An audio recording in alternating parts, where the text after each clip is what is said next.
இந்த வீடியோ பார்த்துட்டு இருக்குமே இந்த விஜய் அபிஷேக்கோட ஒரு ஸ்ட்ராங்கான வணக்கத்தை சொல்லிடுறேன். நம்ம டெய்லி ஒரு ஸ்டோரி சொல்லிட்டு இருக்கோம்ல.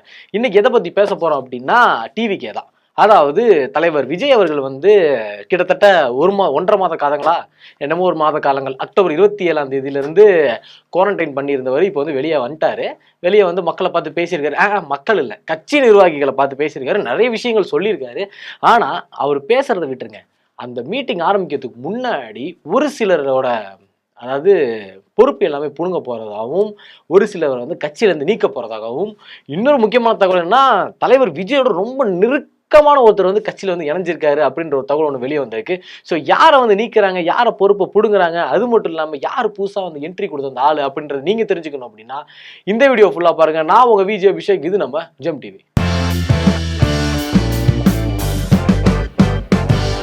2026 இப்போ வந்து எலெக்ஷனோட ரிசல்ட்டே மாறி இருக்கு. இப்போ வந்து ஒரு புதுசா ஒரு கட்சி ஒன்று வந்திருக்கு. இதனால வந்து எப்பவுமே ஆள போற டிஎம்கே ஏடிஎம்கேக்கு புதுசா மலையில முளச காலா மாதிரி ஒருத்தர் வந்திருக்காரு அப்படின்னா அது வந்து தாவேகா அப்படின்னே சொல்லலாம்.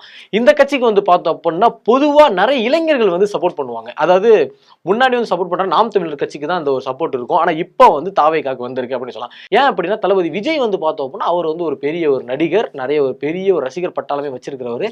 அதனால அவரை பிடிச்ச எல்லாருமே வந்து தாவேகால சேரணும், விஜய் சிஎம் ஆக்கணும் அப்படின்ற மாதிரி எல்லாருமே ஒரு மாதிரி ஃபிக்ஸ்டா இருக்காங்க. அது மட்டும் இல்லாம இந்த கட்சி வந்து ஒரு மாதிரி வந்து ஒரு பேஸ்மெண்டே சரியா இருக்கு இல்ல அப்படின்னு சொல்லுவாங்க. அதான் பில்டிங் ஸ்ட்ராங் பேஸ்மெண்ட் வீக் அப்படிம்பாங்கல்ல. அந்த மாதிரி தளபதி ஸ்ட்ராங்கா தான் இருக்காரு. ஆனா இந்த கட்சிக்கு பேஸ்மெண்டா இருக்கிற ஒரு சில தலைவர்களோட வந்து செயல்கள் வந்து சரியில்லை, ஒரு சிலரோட நோக்கங்கள் சரியில்லை, ஒரு சிலரோட அந்த அடிமட்டம் சரியில்லை அப்படின்னு சொல்லலாம். யாரை சொல்றேன் அப்படின்னு உங்களுக்கு வந்து நல்லாவே தெரியும். தலைவர் புசி ஆனந்த் அவர்கள்.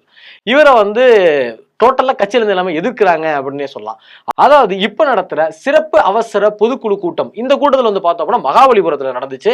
ஆனா மகாபலிபுரம்னு சொன்னாலே உங்களுக்கு வந்து அந்த 41 பேர் கூட்டம் இருந்தாங்களே அதுதான் எனக்கு ஞாபகம் வரும். எனக்கு அதான் நடந்துச்சு. அங்க வந்து கட்சி இடத்துல வந்து இந்த ஒரு மீட்டிங் நடந்துச்சு. தலைவர் விஜய் வந்து சூப்பரா அருமையா பேசினாப்புல. அது மட்டும் இல்லாம நமக்கு வந்து கரூருக்கும் நமக்கு சம்மந்தம் இல்லாம நிறையவே பேசினாரு. அது சம்மந்தம் இருக்கா இல்லையான்றது அவங்க மனசாட்சிக்கு தெரியும்ன்றதுதான் இந்த அளவுக்கு உண்மை அப்படின்னே சொல்லலாம்.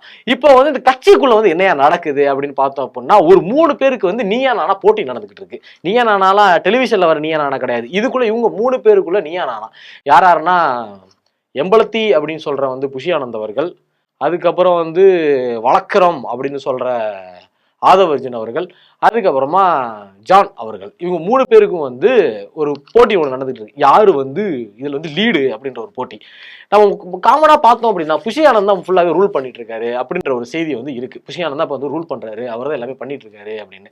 ஆதவர்ஜன் அவர் வந்து பார்த்தோம் அப்படின்னா அவர் ஆன்லைன் எல்லாமே பண்ணிட்டு இருக்காரு. அதை அந்த ரிஜிஸ்டர் பண்றது அந்த மாதிரி அதெல்லாம் ஆன்லைன்ல பண்ணிட்டு இருக்காரு. ஜான் அவர் வந்து ஜான் ஆரோக்கியசாமி அவர் வந்து பார்த்தோம் அப்படின்னா அவர் தான் வந்து ஒரு மென்டாலா இருந்து எல்லாமே சொல்லிக் கொடுக்குறாரு அப்படின்ற ஒரு பேச்சு பொருள் ஒன்று இருந்திருக்கு.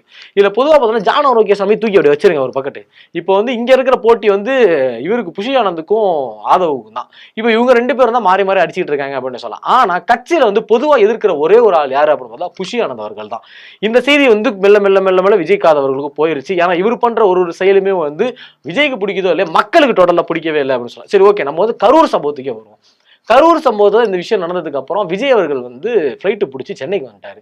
ஓகே, ஒரு கட்சியோட ஒரு பொதுச் செயலாளராக என்ன பண்ணியிருக்கணும், அந்த இடத்துல நின்று என்னமாச்சு, சரி ஓகே ஹாஸ்பிட்டல் போனோமா, ஒரு டீம் ஒரு 10 பேரை கூட்டிட்டு போயிட்டு இந்த மாதிரி என்னென்ன தேவைப்படுது என்னென்ன வேணும் அப்படின்றத பார்த்துருக்கலாம். பார்க்கல. அவர் வந்து எங்க போனார் அப்படின்றது இல்லை. விஜயாவது அவர் வந்து பனையூர்ல இருக்காருன்ற விஷயம் தெரிஞ்சு. ஆனா இவர் வந்து எங்க இருக்காருன்ற யாருக்குமே தரல. அது மட்டும் இல்லாம அவரை கூப்பிட்டு வந்து கோர்ட்ல கேட்டிருக்காங்க, இந்த மாதிரி நீங்க தானே பொது செயலாளர், நீங்க தானே எல்லாத்தையுமே இது பண்ணணும் அப்படின்னு சொல்லி கேட்டதுக்கு, எனக்கு இதுக்கு சம்பந்தம் இல்லையா, எதா இருந்தாலும் அங்க இருக்கிற தலைவரை கேட்டுக்காங்க. அதாவது எங்க கரூர்ல இருக்கிற அங்க ஒரு மனுஷன், பாவம் அந்த மனுஷன், இவங்களுக்காக எல்லா வேலையும் பார்த்தாப்புல அவர் மேல கையை காமிச்சுட்டு அவரை ஜெயிலுக்கு காமிச்சுட்டு இவங்க பாருங்க ஜாலியை சுத்த ஆரம்பிச்சிட்டாங்க. இது வந்து ஒரு பொது செயலாளராக பண்றது வந்து மிகப்பெரிய ஒரு தவறான விஷயம் அப்படின்னே சொல்லலாம். இதனால வந்து மக்களுக்கு வந்து பெருசா தாவேக்கா மேல நம்பிக்கையே வரல. நம்பிக்கை இருந்த நம்பிக்கை போயிருச்சு. எப்போ இவங்க விட்டுட்டு போனாங்களோ அப்பவே போயிருச்சு அப்படின்னே சொல்லலாம். முழுக்க இதுக்கான காரணம் யாரு அப்படின்னு பார்த்தா புஷி ஆனந்த் அவர்கள் தான். புஷி ஆனந்த் அவர்களோட நடவடிக்கை வந்து கொஞ்சம் கொஞ்சமா சரியில்லை அப்படின்னு சொல்லியிருக்காங்க. அது மட்டும் இல்லாம பொதுவா என்ன பண்ணா ஒரு கட்டத்தில் ஒரு மாசம் இருக்கும். ஒரு மாசத்துக்கு முன்னாடி ஆதவர்ஜினா வந்து ஒரு ஆடியோ ஒன்று லீக் பண்ணார். என்ன அப்படின்னா ஒரு கட்சி நிர்வாகிகளை பேசுற மாதிரி. அதாவது இப்போ ஆதவர்ஜினா வந்து ஒரு மிகப்பெரிய ஒரு அனலிஸ்ட் அப்படின்னே சொல்லலாம். அவர் ஒரு சூப்பரா அனலைஸ் பண்ணுவாரு. அவர் ஒரு விஷயங்கள் எல்லாமே அனலைஸ் பண்ணி விஜய் அவர்கள்ட்ட கொண்டு போறப்ப இதை வந்து குறுக்க வந்து தடுக்கிறது வந்து புஷி ஆனந்த் அவர்கள் அப்படின்னு சொல்லி ஒரு செய்தி ஒன்று விட்டாரு. அது வந்து எப்படி சொல்றது அப்படின்னு தெரியல. ஆனா எல்லாமே இவரே பாத்துக்கணுமா, அதாவது கட்சி வந்து தாவேகாவோடது, ஆனா வந்து தலைவர் வந்து புஷி ஆனந்த். இந்த மாதிரிதான் வந்து தாவேகா வந்து ஃபுல்லாவே ரன் பண்ணிட்டு இருக்காங்க, அந்த மாதிரிதான் போயிட்டே இருக்காங்க அப்படின்னு சொல்லலாம். யார் ஒரு புதுசா கட்சிக்குள்ள வரான்னு சொல்லி, ஆமா யார் அவரு அப்படின்னு பார்த்தோம் அப்படின்னா எஸ்.ஏ. சந்திரசேகர் சார். யாரு? தளபதி விஜய் அவரோட தந்தை. இப்ப அவரு தான் வந்து கட்சி ஆலோசகரா வரப்போறதாகவும், அப்புறமா அவைத்தலைவரா வந்து அவர் தான் இருக்க போறாரு அப்படின்ற மாதிரி தகவல் ஒன்று வெளியே வந்திருக்கு. ஆனா வந்தது அப்படின்னா புஷி ஆனந்த் வந்து லோ ஆயிடுவாப்புல, கண்டிப்பா லோ ஆயிடுவாப்புல. அவங்க எஸ்.ஏ. சார் வந்து மேல போயிடுவாரு அப்படின்னு அர்த்தம். ஏன்னா அவர் பர்சனலாவே புஷி ஆனந்த் வந்து ஏகப்பட்ட வாட்டி மூஞ்சிலே அடிச்ச மாதிரி தாக்கியிருக்காரு, ஏகப்பட்ட வாட்டி தாக்கியிருக்காரு. அது வந்து நம்ம எல்லாருமே அந்த காணொலி எல்லாருமே பார்த்துருப்போம். அது மட்டும் இல்லாம இப்ப புஷி ஆனந்த் வந்து லோ பண்ணிட்டு இவர் மேல ஏத்திட்டாங்க அப்படின்னா கட்சி உருப்படும் அப்படின்னு சொல்லி நிறைய பேர் பேசிட்டு இருக்காங்க. டோட்டலா வந்து எல்லாருமே தாக்குறது யாரு அப்படின்னா புஷி ஆனந்த் தான் போட்டு அடி அடி அடின்னு அடிச்சுட்டு நொறுக்கிட்டே இருக்காங்க அப்படின்னே சொல்லலாம். இதுக்காகவே எல்லாரும் என்ன சொல்லியிருக்காங்க அப்படின்னா புஷி ஆனந்த் வந்து அவரோட பொறுப்பை வந்து எடுத்துருங்க, அப்படி இல்லைன்னா அவரை கட்சியை விட்டு நீக்கிருங்க அப்படின்னு சொல்லி ஒரு ரெண்டே ஆப்ஷன். ஒன்னு டூ ஆர் டை, சாவோட செத்து மடி அப்படின்ற மாதிரி இருக்குல்ல, இல்ல டூவெல்லாம் கிடையாது, டை தான் ஸ்ட்ரைட்டாவே. என்னன்னா ஒண்ணு அவரோட பொறுப்பை வந்து பறிச்சிருங்க, அப்படி இல்லைன்னா கட்சியை விட்டு நீக்கிருங்க அப்படின்னு சொல்லிருக்காங்க. ஆனா மக்கள் கேட்கறது என்னவா இருக்கு அப்படின்னா, ஒரு பொது செயலாளரா அந்த 27ஆம் தேதியில இருந்து இன்னைய நாள் வரைக்கும் கட்சிக்கு அவர் என்ன பண்ணாரு? அவ்வளவுதான். ஏன் சேர தூக்குறீங்க கேட்டாரு, ஏன் மேல ஏறுறீங்க கேட்டாரு. அந்த மாதிரி வந்து நின்று சீன் போட்டாரே தவிர மக்களுக்காக அவர் ஒண்ணுமே பண்ணல அப்படின்றது ஒரு விஷயம். ஏன்னா ஒரு பொது செயலாளர் தான் நிறைய விஷயம் பண்ணிருக்கலாம், ஆனா அவர் எதுவும் பண்ணல. பண்ணாததுக்கு காரணம் என்ன அப்படின்னா தெரியல. அது வந்து அவர் வாயால அவர் சொன்னாதான் உண்டு தவிர இன்னைய வரைக்கும் மக்களுக்கு தெரியும், உங்களுக்கும் தெரியும், எனக்கும் தெரியும், இந்த 27ஆம் தேதி வரையும் இன்னைய நாள் வரைக்கும் அவர் பாத்துக்கிறாரே தவிர மக்கள் அவர் பாத்துக்கவே இல்லை. ஒருவேளை தாவேகா ஜெயிக்கணும் அப்படின்னா புஷி ஆனந்த் தூக்கி வெளில வீசினாதான் ஜெயிக்க முடியும் அப்படின்னு நான் சொல்லல, மக்கள் எல்லாருமே சொல்றாங்க. நான் என் வாயால சொல்ல கிடையாது, மக்கள் தான் சொல்லிட்டு இருக்காங்க. இந்த மாதிரி அவர் தூக்கி வீசினீங்க அப்படின்னா கண்டிப்பா தாவேகா ஜெயிக்கும் அப்படின்றத அவங்க சொல்லியிருக்காங்க. அதாவது பார்த்தோம் அப்படின்னா நிறைய இன்ஸ்டாகிராம்லயும் சரி, ட்விட்டர்லயும் சரி, எல்லா சமூக வலைத்தளங்களையும் இந்த புஷி ஆனந்த் வந்து செல்லமா எப்படி தெரியுமா கூப்பிடுறாங்க, தளபதியின் தீய சக்தி அப்படிதான் கூப்பிட்டு. இப்பயுமே சத்தியமாங்க, நீங்க வேணா போய் போட்டு பாருங்க. ஒரு தளபதியை ஓட்டணும் அப்படின்னா ஸ்ட்ரெயிட்டா வரது வந்து புஷி ஆனந்த் அவர்கிட்ட தான். ஏன்னா வந்து அவர் தான் வந்து எல்லாமே மேனேஜ் பண்ணிருக்காரு அப்படின்னு சொல்றாங்க.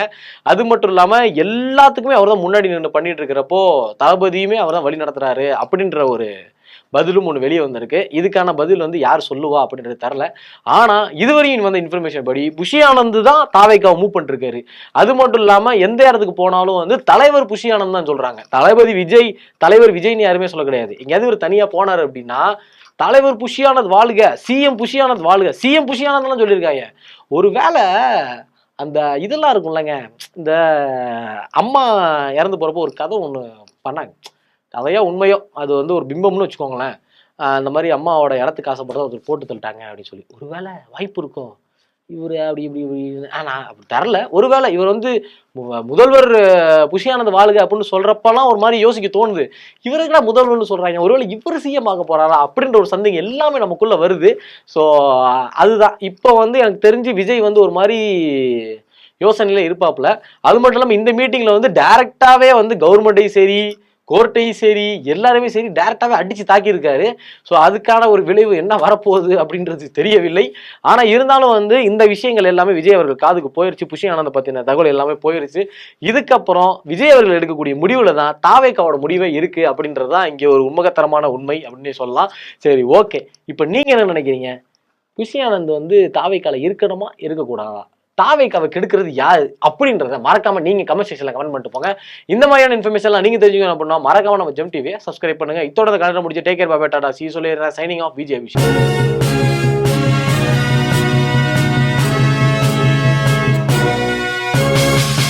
உடனுக்குடன் அப்டேட் தெரிந்து கொள்ள ஜெம் டிவி தமிழ் ஆப்பை இன்ஸ்டால் செய்யவும்.